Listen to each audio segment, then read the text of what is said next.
center of music is the composer, an artist who can express his thoughts and emotions through music. He finds in the symphony orchestra a most versatile instrument for his creation. Music is an international language, and composers write an international script which all musicians of the orchestra can read and all the conductors can interpret.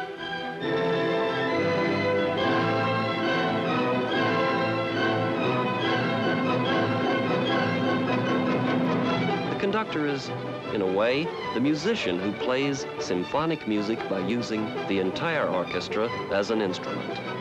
He plays this exciting instrument with gestures which are signals for the musicians. With these signals, the conductor blends the tones of the orchestra to produce rhythms and harmonies that, in his opinion, best express the composer's creation.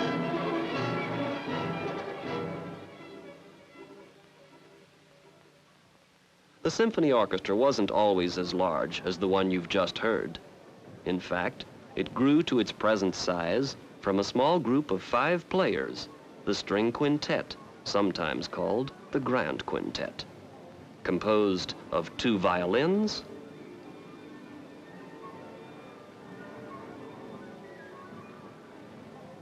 a violoncello, a double bass,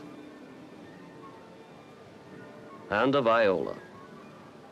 The string quintet is a complete musical family which can play from the highest notes on the violin, down through the viola, and the cello,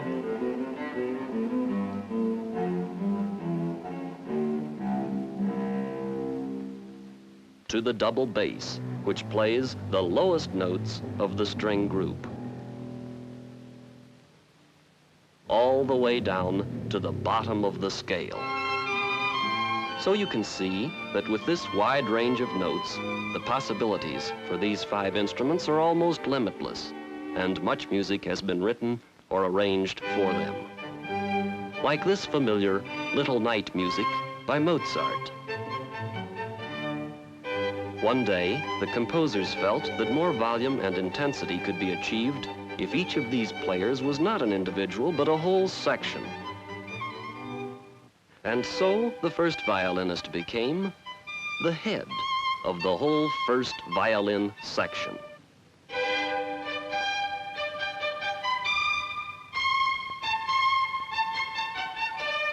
And the second violinist also became the head of his own section.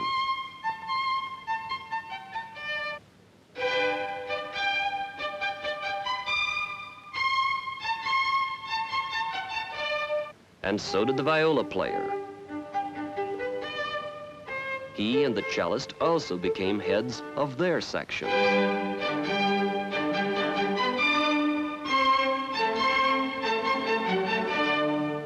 And even at the lowest end of the string scale, a whole section emerged with 4, 8, and sometimes even more bass violins playing harmony to the other strings. And so, from 5 stringed instruments, a whole string orchestra emerged.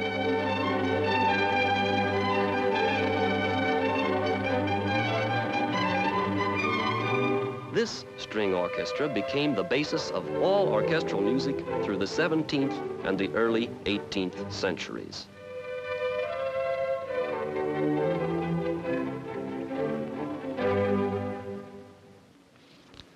Of course, there were other instruments known besides strings, like flutes, oboes, and trumpets. But when these instruments played with the orchestra, they first appeared only as soloists, as in Bach's so-called Second Brandenburg Concerto.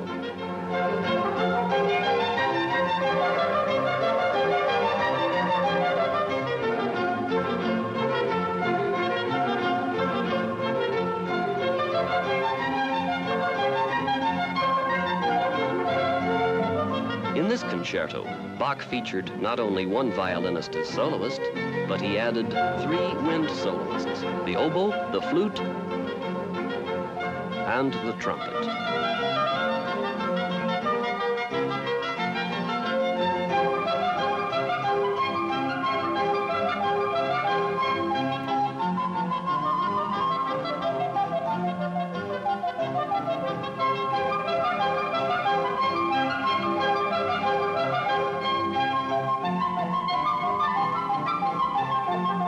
The different tone colors of these wind soloists provided a beautiful contrast for the full-string orchestra.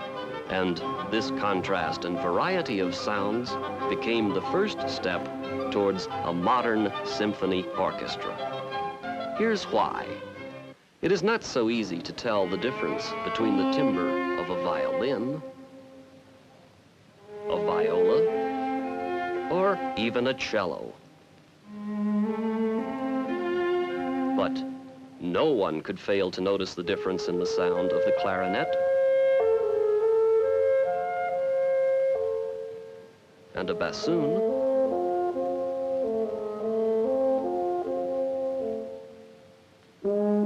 or between them and a French horn.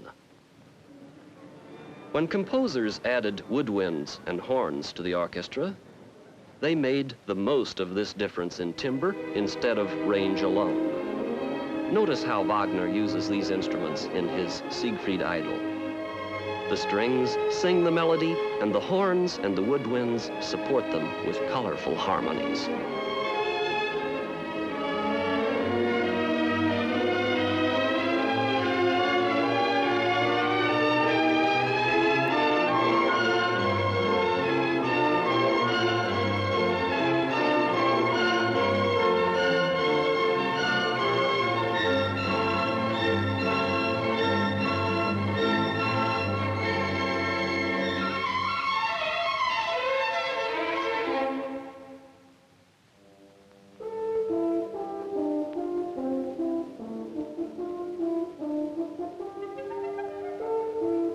Here, he sneaks in the horn as soloist. And there he plays with the different colors of woodwinds and horns.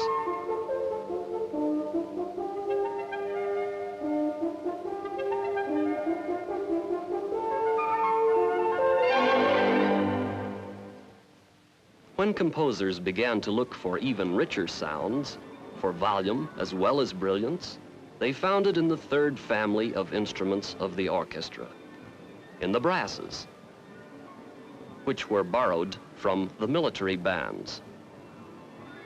We've already heard this one, the trumpet, in the Bach concerto.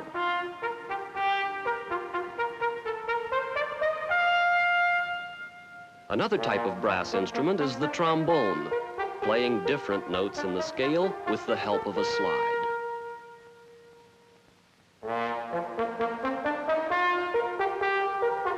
The trombone plays deeper and richer tones, with the tuba expanding the range of the brasses at the low end of the scale.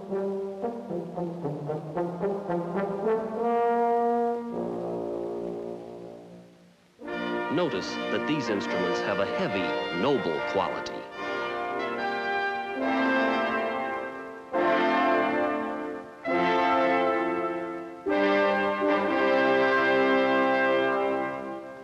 The brass choir of today's symphony orchestra is usually made up of 3 trumpets, 3 or 4 trombones,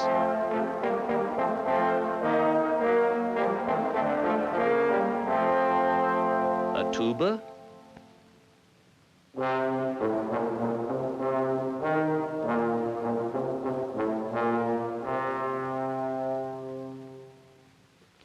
and a quartet of French horns, which are closely related in tone to the woodwinds.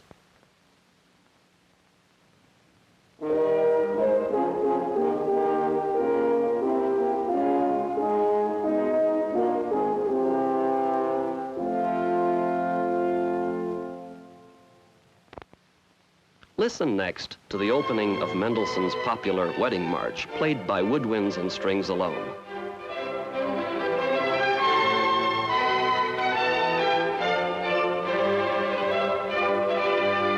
Notice how the brass adds body and depth to the woodwinds and strings.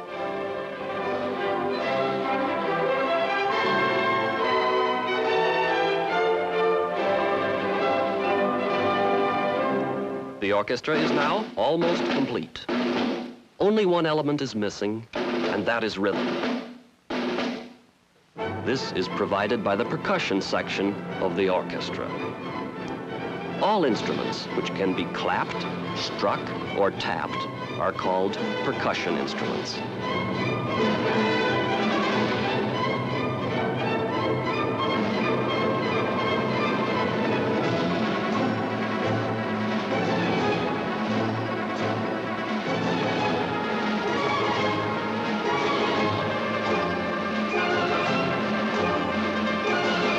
Now we have them all the parts of the symphony orchestra.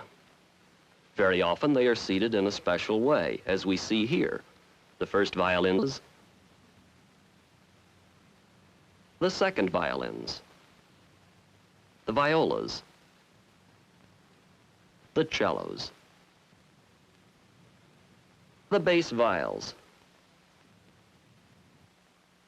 the percussion instruments, the brasses, including the horns, which serve as a bridge to the woodwinds. And now let's hear how the French master of orchestration, Hector Berlioz, utilized the different choirs of the symphony orchestra to achieve effects of power and exuberance in his Roman Carnival.